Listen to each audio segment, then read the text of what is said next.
9 members of the same family, including 7 children, were killed by a Turkish drone strike near Kobani, northern Syria, on Sunday night. Newroz kicked off over the weekend across cities in Turkey, Iran, Iraq, and Europe, with this year's events taking on particular significance after Kurdish leader Abdullah Öcalan's peace call. Survivors of Saddam Hussein's 1988 chemical attack in Halabja continue to suffer from severe physical and psychological effects. And Turkey continues its crackdown on press freedom, banning Belgian journalist Chris Den Hond for 10 years, following his coverage of the anniversary celebrations for the liberation from ISIS in Kobani. Learn more with Media News. A Turkish drone strike has killed 9 members of the same family, including 7 children, in a village south of Kobani, according to the Syrian Democratic Forces. The airstrike targeted civilians as they engaged in agricultural work between the villages of Komji and Bark Botan. 2 surviving family members, Ronida and Narin Othman Abdo, were seriously wounded and transported to hospital. The SDF has condemned the attack as a deliberate war crime, linking it to Turkey's broader military campaign to displace Kurdish populations.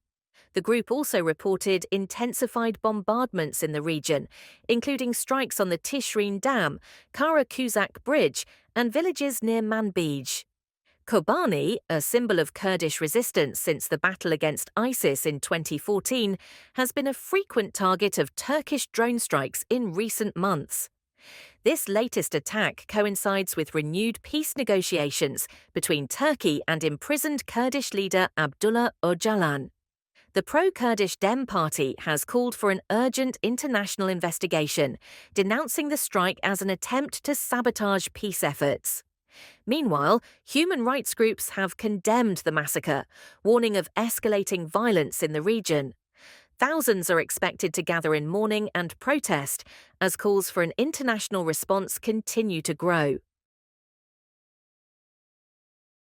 Newroz 2025 celebrations carry deep political significance for Kurdish communities in Turkey, Iran, and Iraq, and for the diaspora in Europe, after Abdullah Öcalan recently called for the PKK to disarm and political reconciliation to end the 40-year Turkish-Kurdish conflict.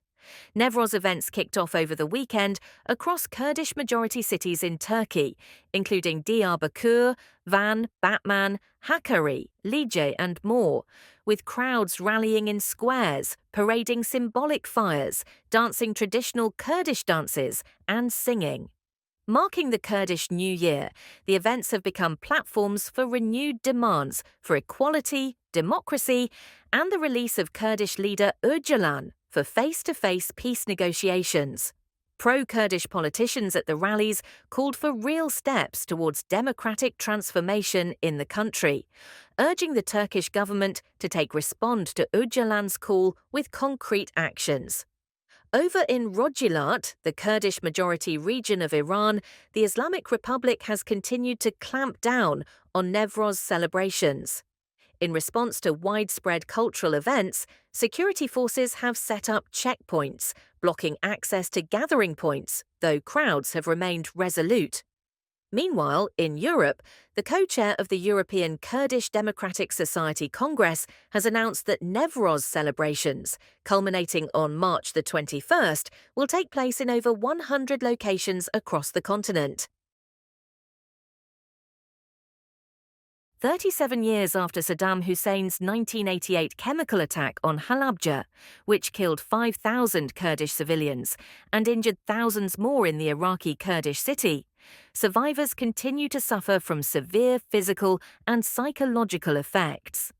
Despite the opening of a dedicated hospital in 2019, victims report chronic neglect, inadequate treatment, and a lack of essential medication. According to Roj News, around 400 survivors currently receive treatment in Halabja, but many are forced to seek care elsewhere due to the hospital's limited resources. Patients describe being given outdated medication and ineffective treatment, with some at immediate risk of losing their eyesight. Hospital officials acknowledge the shortcomings, stating that many victims require specialized care unavailable in the area, forcing them to travel to across the region for care. Beyond the ongoing health crisis, the legacy of the massacre includes the displacement of 140,000 people. Many survivors are still searching for lost family members, while thousands remain affected by the destruction of their homes and livelihoods.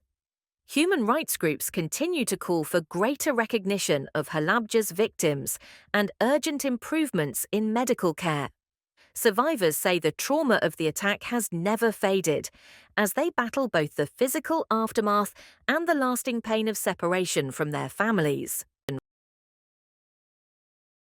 A journalist reporting for Media News and Orient 21, a French media venture, has been denied entry to Turkey and handed a 10-year ban, in what he believes is retaliation for his coverage of the 10th anniversary of Kobani's liberation earlier this year.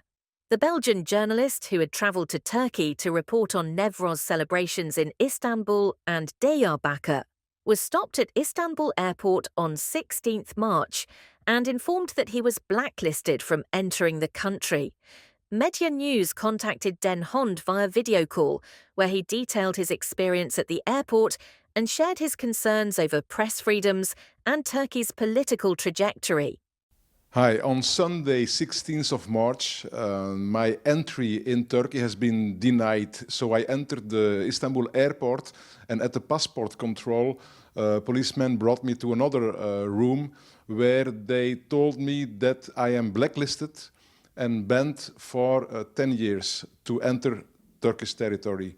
They did not give a reason, but I am almost sure that this has a link with the Kobani delegations last January, when we celebrated the liberation of Kobani from Daesh 10 years ago. This has been mediatized, and I think I'm almost sure that the people participating in this celebration have been blacklisted.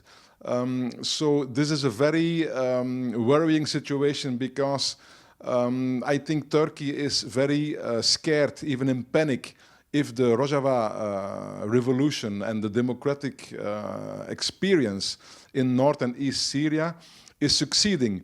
Also, when Mazloum Abdi, the commander and president of the Syrian Democratic Forces, signed an agreement with Ahmed al-Shara after the massacre of the Alawites, it was a rather good agreement. But 2 or 3 days later, Ahmed al-Shara, he made a declaration about the transitional constitution, which was almost the opposite of the declaration signed between Mazloum Abdi and Ahmed al-Shara. It's sure that the Turkish officials who came to Damascus in between had a bad influence on this agreement. There is a second reason, which is rather worrying, with the declaration of Abdullah Öcalan trying to start a peace process in Turkey. The pressure is on the Turkish state, and Turkey should stop its repression against journalists, against democratically elected mayors, against politicians, against writers. So Turkey should give a step, give an answer to this peace declaration of Abdullah Öcalan, and at this very moment, it's not happening. So that's problematic, and I think my entry denied in Turkey it's just a small event. It's not a big event, but more worrying is the arrests of Turkish and Kurdish journalists, opposition journalists in Turkey.